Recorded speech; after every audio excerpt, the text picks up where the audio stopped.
No, a veces hay que editorializar un poco al comenzar el programa, pero es un programa tan corto que no permite eso, ¿verdad? Sí, se va todo en la editorial. Sí, pero no,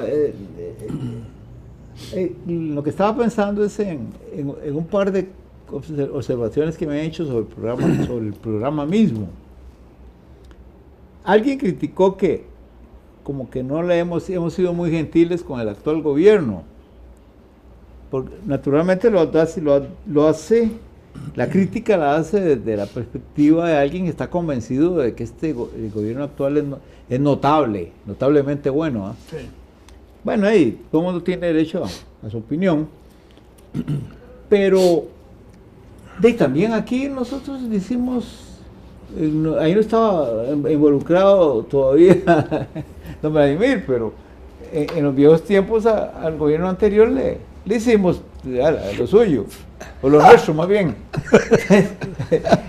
Y es ahí donde dice uno, bueno, qué tirada con el problema de las opiniones, porque si uno habla, pareciera que tiene que hablar sin dar opiniones, y eso es tan difícil. Además, estar elogiando es feo, de veras, es como que andas buscando algo, ¿no? Es decir, elogiando a un gobierno o elogiando a determinado... Yo encuentro justo y necesario que uno se refiera elogiosamente a un libro Nobel que se lo ganó, esto, el otro, un autor como los dos, estos que murieron, los dos. Por cierto, empecé a releer El tambor de Ojalata, buenísimo. Entonces, porque son personas que no están esperando un elogio de uno ni le importa. Pero en nuestro nidito pequeño aquí, resulta poco elegante, ¿no? Ponerse a elogiar y sí vale un elogio. ¿A quién? Al gobierno.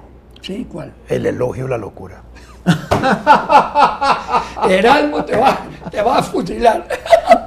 El elogio, la locura. No estoy diciendo nada equivocado. Hablando de gobierno, hablamos de crítica literaria, no de crítica política.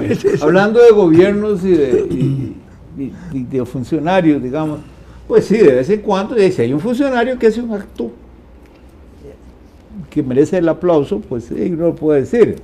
Si yo, cuando parece. Sí. No se trata de elogiar a la persona porque es muy bonita, muy inteligente. No, porque ha hecho un acto correcto, justo, inteligente, elegante. Uno de esos funcionarios es el chofer del presidente. Siempre lo lleva correctamente donde debe llevar. Exactamente, ese sí nunca falla. No, lo lleva puntual, correcto, con buen rumbo, buena ruta, sabe dónde va, sabe manejar, sabe conducir.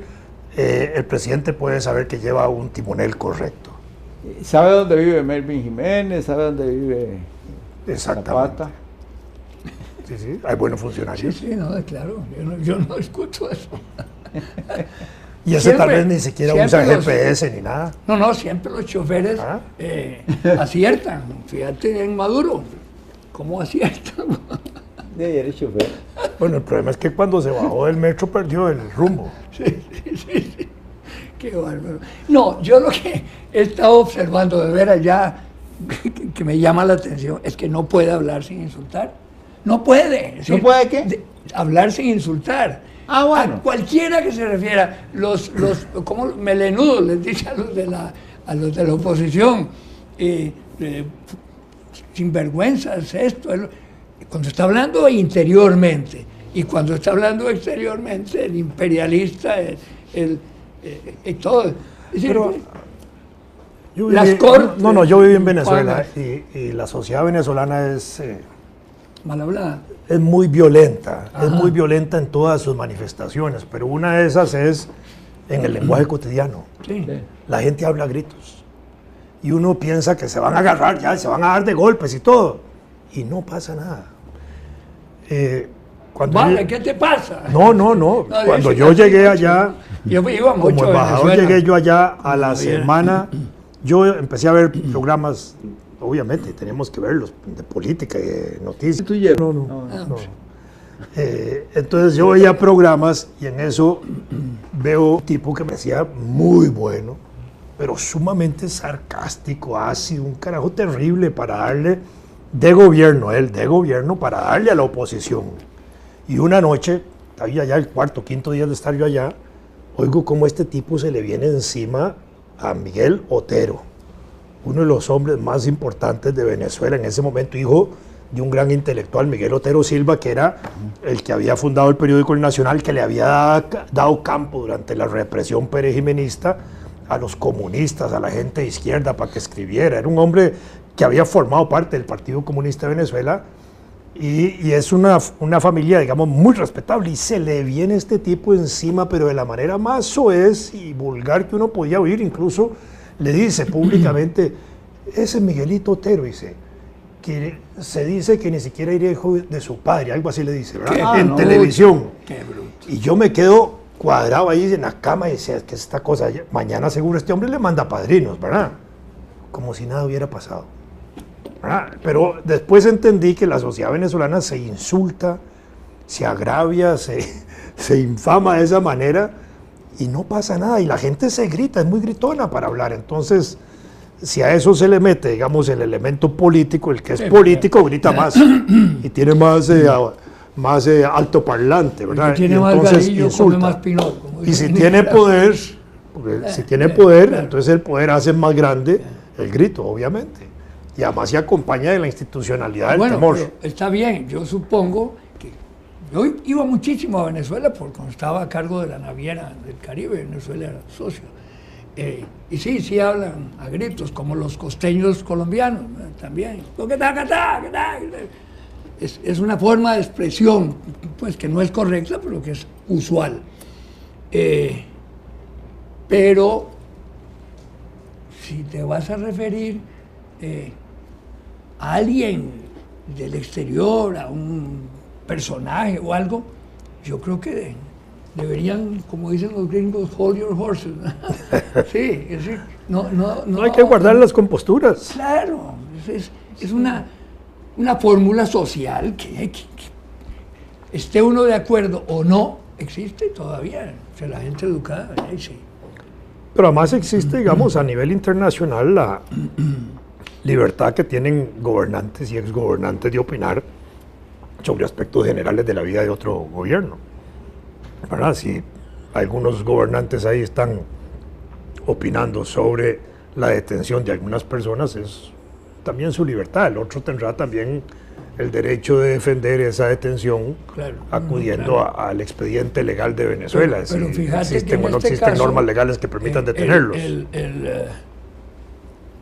presidente Rajoy no tenía nada que ver. Eso lo hizo el Congreso. Y se va contra él. Le dijo, el Rajoy, que no le dijo, puchica, qué horror. No, es decir, yo no sé, en fin. Y les recordó las cortes, pero no sabíamos si eran ¿Por las qué? cortes españolas actuales o las cortes de Cádiz. Sí, claro. Sí, ¿verdad? Porque, Solo que acordate, las cortes de Cádiz, ya Venezuela había declarado la independencia antes que las cortes de Cádiz, 1810. Vos, por cierto, ¿quién fue? Sí, fue Maduro, que se refirió a Bolívar cuando estaba derrotado en Jamaica. Nunca estuvo derrotado, jamás. Y la declaración de Jamaica, que después fue, y el que lo ayudó con armas fue, ¿cómo se llama? El haitiano Petion. Y que no se portó Bolívar a la altura porque no le correspondió invitándolo a Panamá, ¿verdad? Fue una actitud rara. Pero está tratando de imitar demasiado a Chávez, que sí, hay que reconocerlo, tenía una cultura histórica tremenda. Y a mí me hizo gracia hasta el cuento Aquí estuvo el diablo. Todavía huele a azufre. Sí, pero es que esa es la salida de él. Es que este no. Llega y dice, aquí estuvo un hijo de puta. Esa es la diferencia. Y está tratando de imitarlo. Hasta en el tono de la voz y al final, como levanta la voz. Pero también yo creo que tiene un propósito que está logrando muy bien. ¿Qué? Irritarlos a todos ustedes. ¿Cómo y gritar? fritarlos. A mí ¿por qué? No, hombre, me da risa. A mí me porque importa un pito que sea un bocón porque no tiene más consecuencia que Pero eso. ¿por qué irritarlos? A mí no me Pero irrita. entonces, Estoy comentando porque yo escucho, veo las vainas y no me quedo callado. Si digo una pero cosa, el digo problema- otra. Fíjese, por ejemplo, Pero hay algo, el ecuatoriano hizo una exposición, para mí la mejor de todo ¿cómo se llama? Dos de la exposiciones, sí, dos.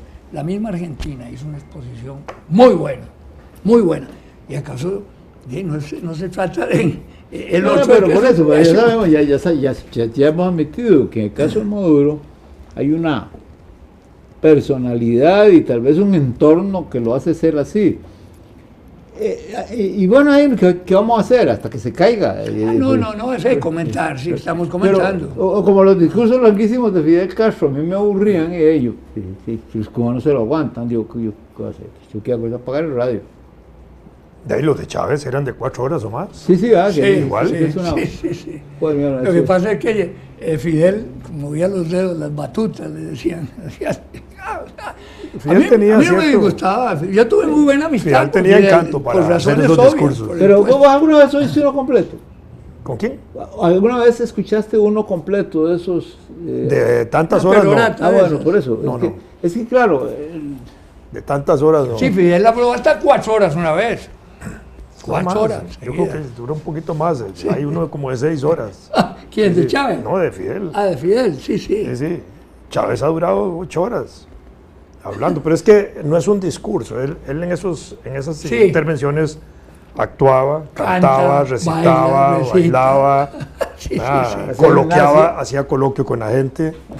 ¿verdad? sí, claro. De pronto alguien se metía, de pronto un cantante con él, y entonces Sí, terciaban sí, ahí, sí, ¿verdad? sí. Él manejaba escénicamente eso de muchas maneras. Era un actor. Para poder durar Era un todo eso. actor, Sí, claro. definitivamente. Sí, sí. Y en ocasiones metía mujeres, se las incorporaba a niños que estaban ahí en él.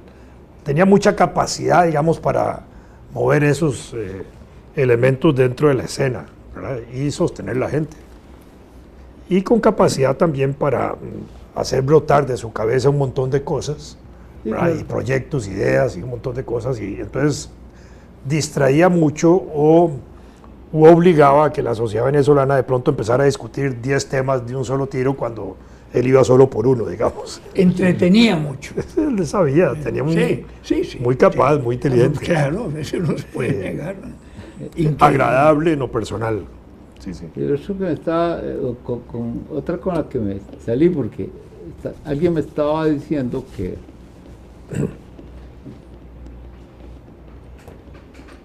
Evo Morales lee muy mal el español. Sí, claro, sí, él habla el quechua. ¿Ah? El idioma de él es quechua. No por eso, eso es lo que leí. Mire, si usted, si el presidente de Moldavia en las Naciones Unidas, en la Asamblea General de Naciones Unidas, lo obligan a leer un discurso francés, ¿usted cree que lo haría muy bien? No, la lengua materna de Evo Morales es el quechua. Sí, Entonces, así entonces, yo conocí el caso y me tocó oír unas declaraciones de él, de un primer ministro canadiense que era francofono y le daba por hablar inglés y se jalaba unas tortas. Entonces,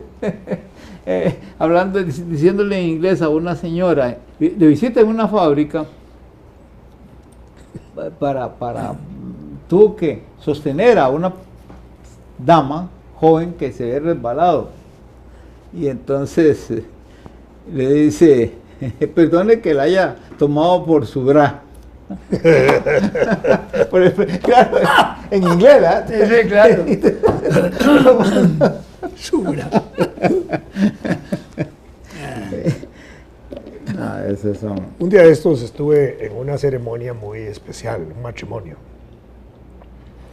Pero en el matrimonio introdujeron algo que yo nunca había visto aquí en Costa Rica, que fue una celebración del matrimonio de tipo chamánico. Ah, sí, sí. Y la persona que realizaba eso, pues era una experta en ese tipo de cosas, con más de 16 años de estudiar el chamanismo en Venezuela y aquí en Costa Rica. Y la ceremonia tuvo, digamos, su encanto y su curiosidad, digámoslo así, porque una parte de la ceremonia, al final, casi en la parte final, termina, digamos, haciéndole a la pareja de esponsales una parte práctica que es con unas plumas, que aquí usaron plumas de sopilote. Bueno. Dos juegos de plumas muy bonitos, parecían dos penachos así abiertos, y con eso entonces le hacían una ceremonia de la cabeza hacia arriba, como sacando las malas vibras y las malas cosas que uno puede cargar, y después rodeando el cuerpo por detrás y por delante y por los lados con esas plumas para limpiar el cuerpo, ¿verdad? Más o menos en eso consistía esa primera parte. La segunda era con unas plumas de búho. Igual se hacía una ceremonia que tocaba la cabeza, la boca y el corazón para simbólicamente también limpiar elementos negativos en el cuerpo en eso. Esa fue la parte ceremonial, la importante. Después que terminó esa parte con los novios, sugirió que si alguien quería ser limpiado, y la sorpresa mía es que todo el mundo menos yo. Usted no lo va bien limpio. Yo decía, ¿por qué esta carada tan rara? ¿Convocó más eso que una comunión católica en una iglesia? Todos, no sé cuánta gente habían ahí, pongamos que eran 80. Todo el mundo. Solo 4 personas nos quedamos sentados ahí. Y yo decía, qué vaina. Hasta le digo a una cuñadilla muy, ahora después de que te pasaron las plumas hubo que limpiar las tuyas. Porque duraron pasándole las plumas por toda la hora. Pero yo después pensé, esta señora yo creo que hay que sugerírsela al gabinete. A ver si quita las malas vibras que pueden haber ahí. Pero me llamó la atención eso. eso. Sopilote, pero yo nunca había oído que se usaba. Bueno, ella explicó, la chamana explicó que el sopilote, hizo una leyenda del sopilote, que el sopilote era blanco originalmente y que después en la mitología lo cambiaron a negro porque lo pusieron justamente a cumplir la función de limpiar la naturaleza y ese tipo de cosas, y entonces le dio un valor positivo a las plumas, ¿verdad? Y al significado del sopilote.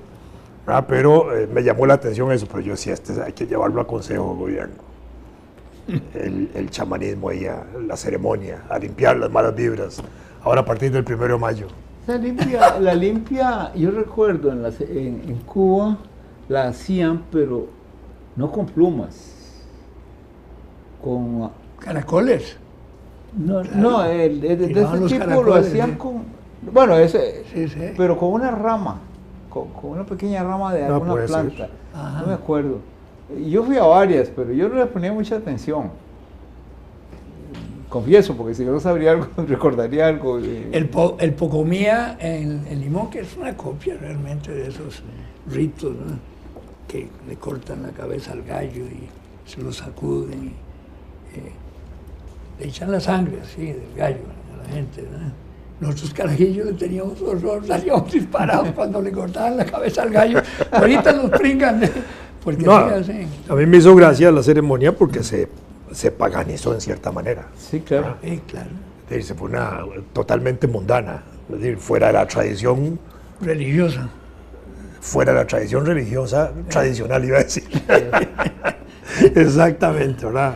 Fuera de la costumbre. A propósito de la cuestión religiosa, la bronca que ha hecho el turco con el Papa. Ah, sí. Por lo de la matanza.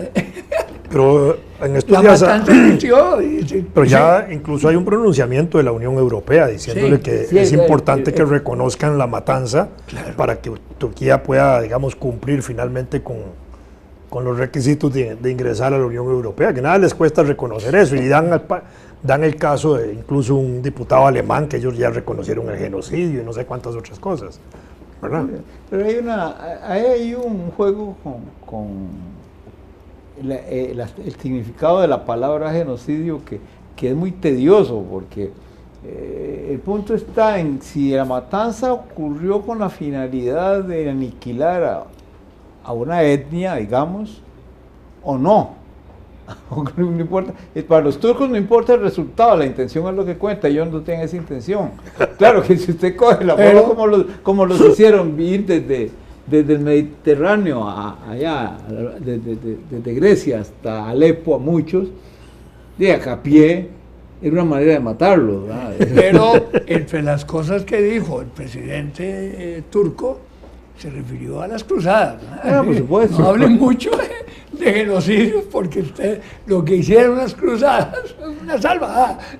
Cierto. Bueno, la quema de los judíos en Jerusalén, que nada tenían que ver con el pleito que la hicieron los cristianos, bueno, era un preludio de Auschwitz, en el fondo, pero obviamente la magnitud fue bastante menor, porque hay ya 1,5 millones de personas, más o menos, muertas por una barbaridad.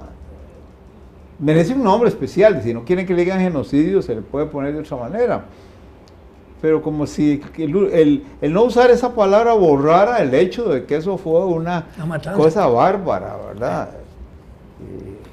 Y el problema de las cruzadas no era tanto el problema religioso, no era tanto ir a defender el Santo Sepulcro, ¿verdad? Sino era más bien el interés también de controlar las rutas comerciales, Sí, porque claro. se acababan de desarrollar las rutas comerciales a la India y a la China, ¿verdad? Y había que cruzar todo el Mediterráneo para irse hasta el fondo del Mediterráneo, ahí por la Palestina, y ahí se entraba por tierra hacia la India y la China, o se cruzaba lo que hoy es el parte del Golfo del canal, esa parte para ir hacia esa otra región. Y como eso ya estaba generando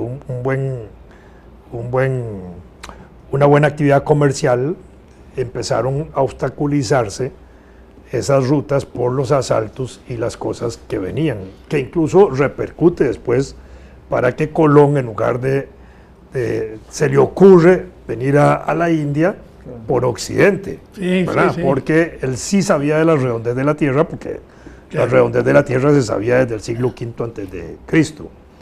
Entonces, pero todas esas rutas las inventó Marco Polo. Las de la India y la China, sí, claro. Entonces, la Iglesia también se mete en el negocio de controlar esas rutas comerciales y pone en cierta manera de pretexto la lucha por el Santo Sepulcro, y se meten en esas cruzadas ahí. De los cruzados, en la genealogía de los de la Cruz, dicen que viene de ahí, de la cruz, de la gente que participaba en la defensa de la cruz y de las cruzadas en aquella época, ¿verdad? Pero sí fueron. Y por otro lado, hay una parte de esas corrientes de las cruzadas que orientan hacia la masonería también. Sí, claro. Tienen todos los cruzados y los rosacruces y los templarios y todas las organizaciones esas que de alguna manera, y era gente de plata los cruzados, porque es una cosa importante. ¿Era qué? Gente que tenía capital. Bueno, claro. No eran gente que no tenía dinero, era gente más bien que tenía cierto capital, algunos de ellos, y que justificaban y podían pagar esas empresas, porque eran empresas, ¿verdad? Después asociados mucho a la construcción de templos, que fue muy importante. Pero esa fue las cruzadas, era un problema más comercial que religioso. Pareciera que tenemos que aterrizar en alguno de los puntos de las cruzadas. Del comercio.